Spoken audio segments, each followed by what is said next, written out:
Hi, I'm Mike Hudson, Director of the Museum of the American Printing House for the Blind. Welcome to the Redux presentation of sessions from the Hidden Legacies of Helen Keller Symposium, which was held in Louisville, Kentucky on September 17th and 18th, 2022. The symposium, with primary sponsorship from the American Printing House for the Blind and the Filson Historical Society, brought together scholars, writers, and Keller enthusiasts from across North America. In 2020, the American Foundation for the Blind Helen Keller Archive arrived at our museum on 23 pallets. And since then, our staff has been busy cataloging, describing, measuring, and inventorying this most amazing history of one of the most amazing women of the 19th and 20th centuries. I'm sitting in front of her desk from her house at Arcan Ridge. Helen Keller was a writer, activist, advocate, ambassador, and world traveler who profoundly affected the way the world thinks about people with disabilities. And yet, she is little understood, often frozen in time as a little girl with her hand under the water pump behind her parents' home in Tuscumbia, Alabama. Our symposium was just a beginning effort to bring together the most current scholarship in innovative ways to better understand Keller, her companion Anne Sullivan, and her times. We hope you enjoy the series.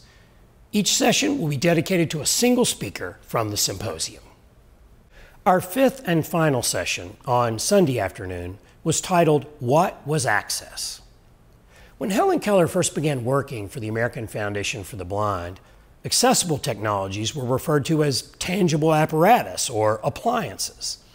Our three presenters explored aspects of the development and impact of assistive technologies and assistive legislation across the 20th and 21st centuries. Our first speaker in that session was Penn doctoral candidate Leah Samples. Her presentation explored groups, large and small, sighted and sightless, who lobbied for services, economic rights, access, and income supports in the late 1920s and 1930s, and how their work influenced the formation of the Social Security Act of 1935. Leah Samples' dissertation work at the University of Pennsylvania examines the management and construction of blindness in early to mid-20th century America, from the New Deal to the end of World War II, focusing on the many applications between technical knowledge systems and federal policy toward the blind. Before coming to the University of Pennsylvania, Samples studied at Vanderbilt University, completing her master's in community development and action and a graduate certificate in medicine, health, and society. I'm going to go ahead and sit down just because it's easier for me to present that way. So my name is Leah Samples. I am a disabled white woman. I have on a denim dress with black hair, sort of in a bun, and I'm very excited to be with you all today. So today I'm going to be talking about policy and blindness, so I'll try to keep it exciting. I think policy is exciting, but I know that can be kind of a mundane topic for some people, so I'll try to keep it a little spicy. So I'm going to really dig into what I'm really interested in is just everyday blind people that really have interactions with policy in their day-to-day lives. So I'm going to be telling a lot of personal stories.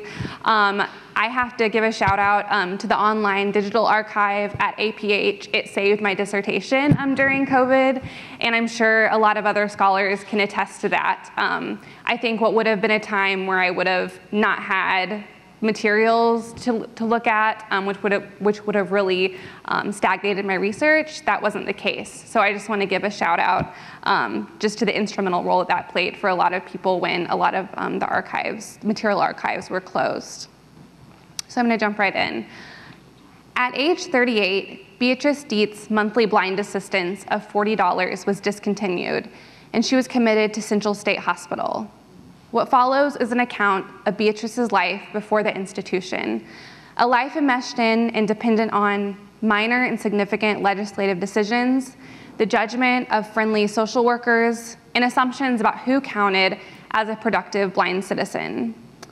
Dietz lost her eyesight in 1905 when she was a little over 5 years old. When she was 10, she was operated on at the City Hospital in Indianapolis, Indiana. Yet she developed an infection shortly after the operation that settled at the base of the optic nerve, and a brain tumor grew, which resulted in total blindness before her 11th birthday. In 1935, when Beatrice was 35 years old, a pivotal piece of federal legislation passed that would materially alter the life of many blind Americans. The Economic Security Act, or more commonly referred to as the Social Security Act. States could obtain federal grants if they imposed modern, quote unquote, public administration on the diffuse network of charities, agencies, and local governments that administered to the poor. Because of this new era of public welfare administration, those citizens that were receiving monthly state pensions or aid before the passage of the Social Security Act had to reapply for blind assistance because of this new law. Beatrice was one such person who had been receiving a monthly allowance but had to reapply under the new law to ensure that she met new and improved qualifications, which she initially did, or so she thought. Increased federal oversight meant in many states increased surveillance of how each recipient used the monthly cash payments, and Beatrice was no exception to this increased surveillance. In this presentation, I want to sort of briefly discuss sort of the on-the-ground implementation of mid-20th century federal and state welfare programs that were designed to provide income security for disabled Americans, in this case, blind Americans. It relied on the admin and maintenance practices, ultimately the labor of the aid recipients themselves. I use this case study of Title X, Grants to States for Aid to the Blind of the Social Security Act, to sort of look at these complex administrative and maintenance routines that blind citizens were expected to perform on a daily basis, such as paying a visit to an ophthalmologist to confirm their blindness, continuously tracking and recording any money or gifts that they might have received from friends or family members, and even maintaining a weekly state-approved budget for their household expenses.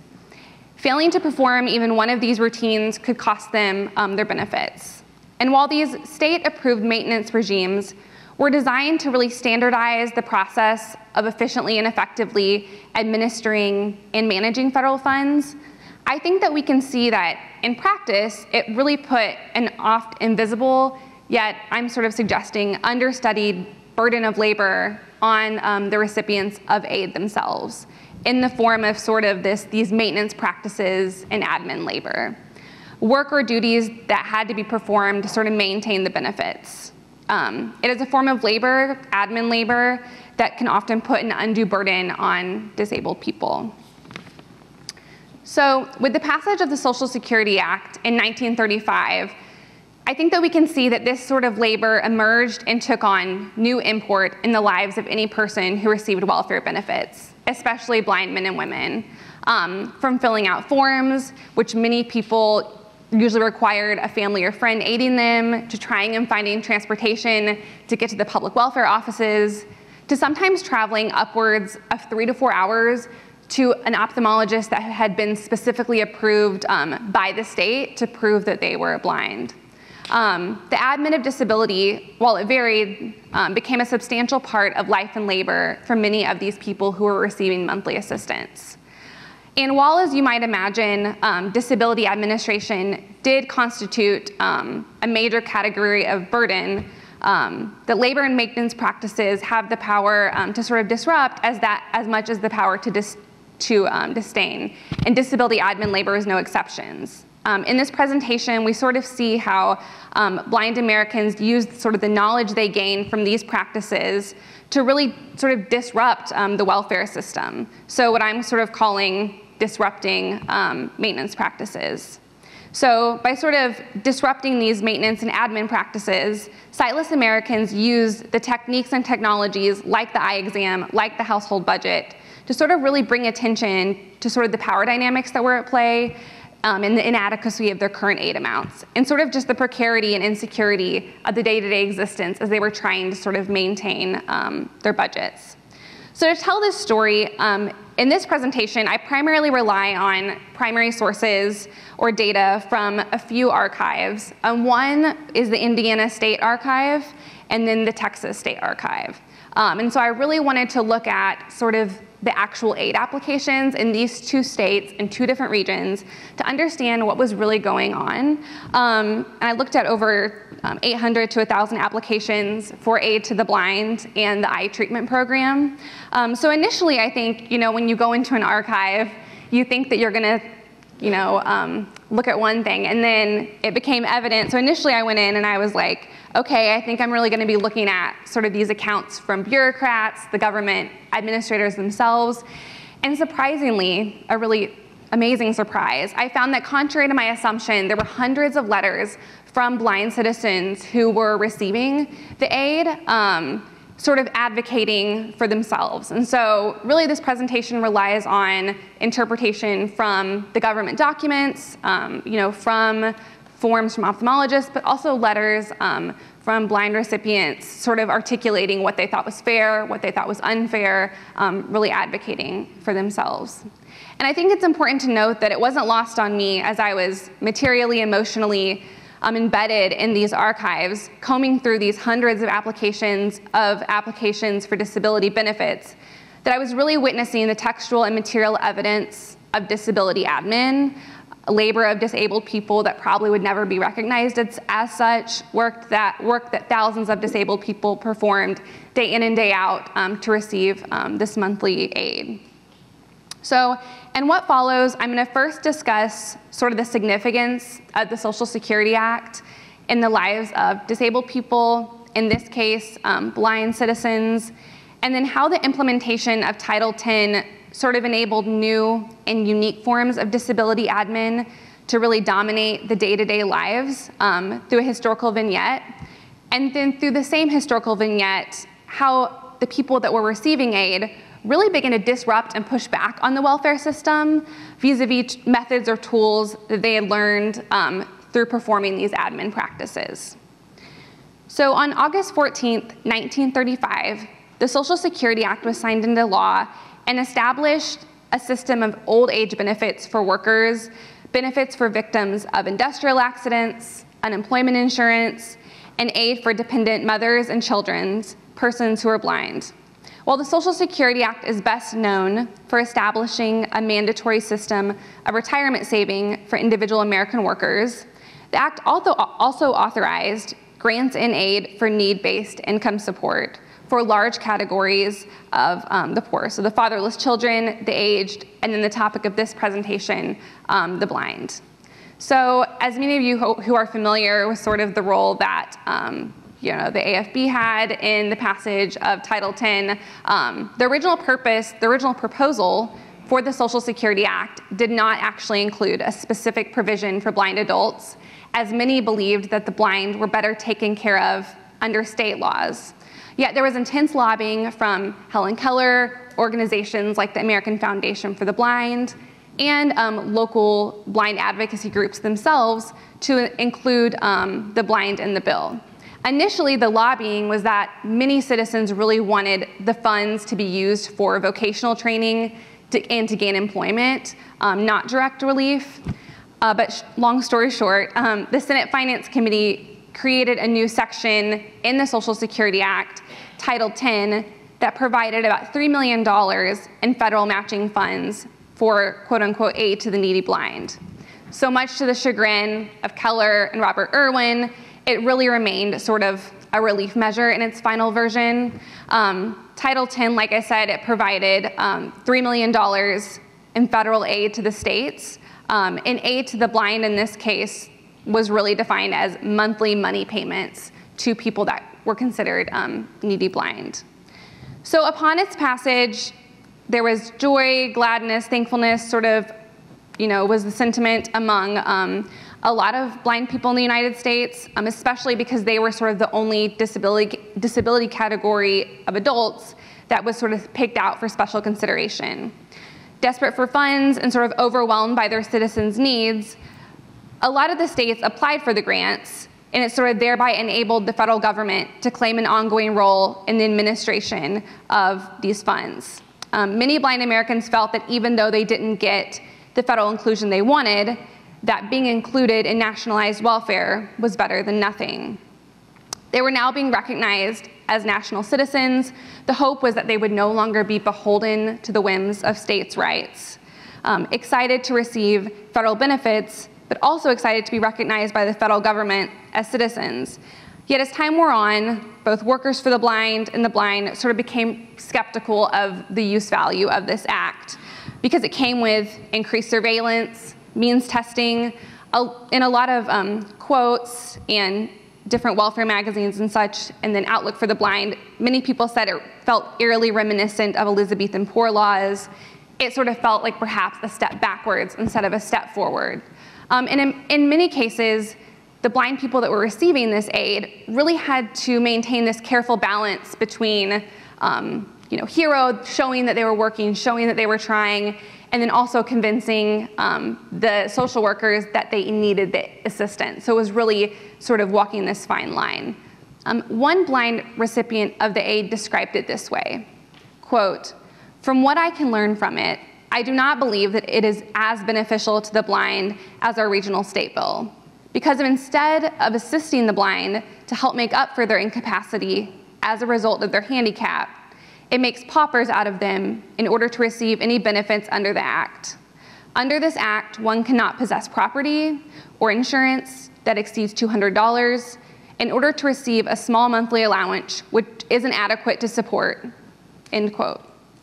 So central to this entire sort of welfare infrastructure was the Social Security Board. Congress created this agency to administer the Act, and endowed it with sort of this, what historian Karen Taney calls this, quote, "one big carrot," which was the money, and then the, quote, "one big stick," meaning the board had power to either give or reject the federal funds based on whether or not the individual states' assistance plans sort of met their predetermined standards.